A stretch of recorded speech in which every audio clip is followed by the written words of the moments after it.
Friends, welcome to our channel PR job info. మన ఛానల్లో రోజు అప్డేటెడ్ నోటిఫికేషన్స్ యొక్క కంప్లీట్ డీటెయిల్స్ని అయితే చెప్పడం జరుగుతుంది ఫ్రెండ్స్. కావున వెంటనే పిఆర్ జాబ్ ఇన్ఫో ఛానల్ని సబ్స్క్రైబ్ చేసుకొని కొత్త నోటిఫికేషన్స్ యొక్క కంప్లీట్ డీటెయిల్స్ని అయితే తెలుసుకోండి ఫ్రెండ్స్.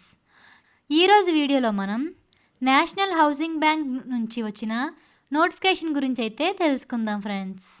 నేషనల్ హౌసింగ్ బ్యాంక్, ఇందులో గల పోస్టల్ నేమ్స్ వచ్చేసి general manager, assistant general manager credit, manager credit, assistant manager, chief economist, protocol officer, application developer, senior project finance officer and project finance officer అనే పోస్టులను release చేయడం అయితే జరిగింది friends. Submission of online application and payment of fee from 6/29/2024 to 7/19/2024. Cut-off date of eligibility criteria 7/1/2024 mention చేశారండి. Online application వచ్చేసి 6 నెల 29వ తారీఖు నుంచి 7 నెల 19వ తారీఖు వరకు మనం అప్లై చేసుకోవచ్చండి. అండ్ ఫీజు కూడా కట్టచ్చు. Call letter, interview, final results అనేవి ఈ ఇన్ఫర్మేషన్ అన్నీ ఎన్హెచ్బి వెబ్సైట్లో మెన్షన్ చేస్తారండి. నంబర్ ఆఫ్ వేకెన్సీస్ అన్నీ డివైజ్గా చేసి పెట్టారండి. ఏజ్ లిమిట్ గురించి మనం తెలుసుకున్నట్లయితే చీఫ్ ఎకనామిస్ట్కి 62 ఇయర్స్ ఏజ్ లిమిట్ ఇచ్చారు. జనరల్ మేనేజర్కి 40 to 55 ఇయర్స్ ఇచ్చారు. అసిస్టెంట్ జనరల్ మేనేజర్కి 32 ఇయర్స్ నుంచి 50 ఇయర్స్ వరకు ఇచ్చారు. మేనేజర్కి 23 ఇయర్స్ నుంచి 32 ఇయర్స్ వరకు ఇచ్చారు. అసిస్టెంట్ మేనేజర్కి 21 ఇయర్స్ నుంచి 30 ఇయర్స్ ఇచ్చారు. సీనియర్ ప్రాజెక్ట్ ఫైనాన్స్ ఆఫీసర్కి 40 ఇయర్స్ నుంచి 59 ఇయర్స్ వరకు ఇచ్చారు. Project finance officer on contract 35 years నుంచి 59 ఇయర్స్ వరకు ఇచ్చారు. ప్రోటోకాల్ ఆఫీసర్ 50 ఇయర్స్ నుంచి 62 ఇయర్స్ ఇచ్చారు. Application developer 23 years to 32 years age relaxation అనేది ఇవ్వడం జరిగింది friends. The maximum age limit specified is applicable to unreserved and EWS category candidates. Age relaxation అయితే ఇవ్వడం జరిగిందండి. ఇక్కడ ఏజ్ రిలాక్సేషన్ చూద్దాం. ఎస్సీ ఎస్టీ వాళ్ళకి 5 ఇయర్స్, ఓబీసీ వాళ్ళకేమో 3 years, PWBD 10 years జనరల్లో, PWBD SC ఎస్టీకి 15 ఇయర్స్, పీడబ్ల్యూబీడీ ఓబీసీ వాళ్ళకి 13 ఇయర్స్ అనేది ఇవ్వడం జరిగిందండి. ఎక్స్ సర్వీస్ మెన్కి అండ్ వీళ్ళందరికీ కూడా 5 ఇయర్స్ అనేది ఇవ్వడం జరిగింది.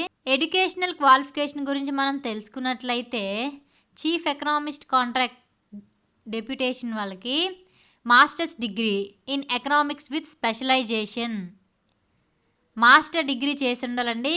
ఇన్ ఎకనామిక్స్లో విత్ స్పెషలైజేషన్ చేసి ఉండాలి. జనరల్ మేనేజర్కి కూడా graduate in any discipline with ICWAI or ICAI or CFA or MBA or ఈక్వలెంట్లో క్వాలిఫికేషన్ అయితే చేసి ఉండాలండి. ఎక్స్పీరియన్స్ అయితే ఇక్కడ ఇచ్చారండి, మెన్షన్ చేశారు. అసిస్టెంట్ జనరల్ మేనేజర్కి కూడా graduate it in any discipline long ICWAI or ICAI or CFA or MBA or equivalent or FRM from GARP or PRM from PRMIA qualification కలిగి ఉండాలి. ఎక్స్పీరియన్స్ని కూడా ఇక్కడ మెన్షన్ చేశారు. నెక్స్ట్ డెప్యూటీ మేనేజర్ క్రెడిట్కి graduate in any discipline, graduate చేసి ఉండాలండి. And experience కూడా ఇక్కడ ఇవ్వడం జరిగింది. Senior project finance officer graduate in any discipline, ఇది కూడా ఏ గ్రాడ్యుయేట్ అయినా చేసి ఉండాలి. Project finance officer, project finance officer graduate in any discipline, graduate చేసి ఉండాలండి. ఎక్స్పీరియన్స్ కూడా ఇక్కడ ఇచ్చారు.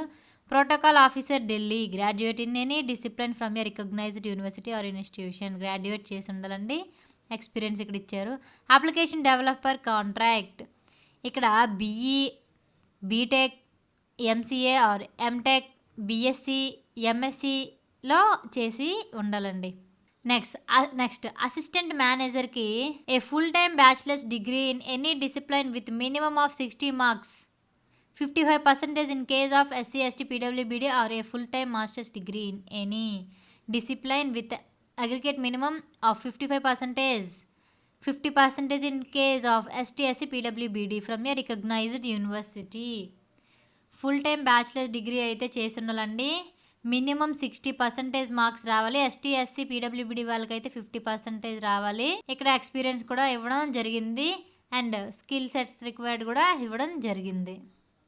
నెక్స్ట్ స్కీమ్ ఆఫ్ సెలక్షన్ గురించి మనం తెలుసుకున్నట్లయితే ఆన్లైన్ ఎగ్జామ్ ఉంటుందండి. ఆన్లైన్ ఎగ్జామ్ అనేది ఉంటుంది. ఇది అందులో ఏముంటుందండి, రీజనింగ్ కంప్యూటర్ యాప్టిట్యూడ్ నుండి 45 క్వశ్చన్స్ వస్తాయండి. Maximum marks 60 marks.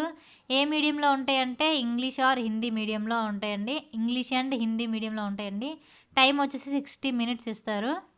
అండ్ తర్వాత general awareness with special focus on economy and banking and computer నాలెడ్జ్లో 50 క్వశ్చన్స్ 50 మార్క్స్ ఇస్తారు. ఇంగ్లీష్ హిందీ లాంగ్వేజ్లో 40 మినిట్స్. ఇంగ్లీష్ లాంగ్వేజ్ నుండి 25 క్వశ్చన్స్ 30 మార్క్స్కి ఇంగ్లీష్ లాంగ్వేజ్లో ఉంటుంది. 35 మినిట్స్ ఉంటుంది. క్వాంటిటేటివ్ యాప్టిట్యూడ్ నుంచి with special emphasis on data analysis and interpretation 35 questions 60 marks. Hindi and English లాంగ్వేజ్లో ఉంటుంది. 45 మినిట్స్ ఉంటుంది. టోటల్ 155 క్వశ్చన్స్ 200 మార్క్స్కి అయితే ఇవ్వడం జరుగుతుందండి. English language letter writing and essay 2 questions 25 marks అండి. ఇంగ్లీష్లో ఉంటుంది. 30 మినిట్స్ అండి. Emoluments and service conditions general మేనేజర్కి స్కేల్ 7 ప్రకారం పే స్కేల్ అనేది ఇవ్వడం జరుగుతుంది. అసిస్టెంట్ జనరల్ మేనేజర్కి స్కేల్ 5 నిబంధనల ప్రకారం పే స్కేల్ ఇవ్వబడుతుంది. డిప్యూటీ మేనేజర్కి స్కేల్ 2 ప్రకారం పే స్కేల్ ఇవ్వబడుతుంది. అసిస్టెంట్ మేనేజర్కి స్కేల్ 1 ప్రకారం శాలరీ అయితే ఇవ్వబడుతుందండి. నెక్స్ట్ దీనికి గల ఫీజు గురించి మనం తెలుసుకున్నట్లయితే ఎస్సీ ఎస్టీ పీడబ్ల్యూబీడీ వాళ్ళకి 175 రూపీస్ ఛార్జ్ చేస్తున్నారండి. Other then SC ST PWBD అంటే ఎస్సీ ఎస్టీ పీడబ్ల్యూబీడీ కాకుండా మిగిలిన వాళ్ళందరికీ 850 వరకు ఛార్జ్ చేస్తున్నారండి.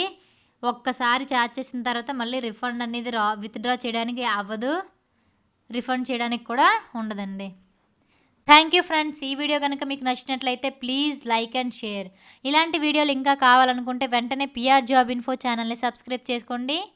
కొత్త నోటిఫికేషన్స్ యొక్క డీటెయిల్స్ని తెలుసుకోండి. అండ్ ఏదైనా నోటిఫికేషన్ గురించి డీటెయిల్స్ కావాలంటే కామెంట్ బాక్స్లో కామెంట్ చేయండి. నేను వీడియో ద్వారా అప్లోడ్ చేస్తాను. Thank you friends.